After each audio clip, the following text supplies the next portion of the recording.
மதுரையில் தீ எரிந்தபோது அந்த செய்தி ஒரு புதிய நாட்டை சென்றடைந்தது.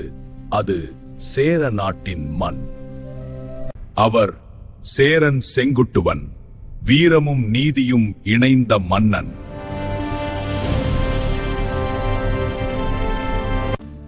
அரசே, மதுரை நகரம் தீயில் அழிந்து விட்டது. ஒரு நகரம் முழுவதும்? அது எப்படி சாத்தியம்? அரசே, ஒரு பெண் தனது கணவனின் அநியாய மரணத்திற்காக அந்த நகரத்தை சாபமிட்டாள். ஆழமான சிந்தனை. அந்த கதை ஒரு மன்னனின் மனதை உலுக்கியது. அவள் ஒரு பொன் அல்ல, அவள் நீதியின் உருவமுண்டா.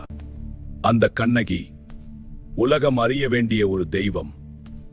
அவளுக்காக ஒரு ஆலயம் எழுப்புவேன். அந்த முடிவு ஒரு புதிய பயணத்தை தொடங்கியது.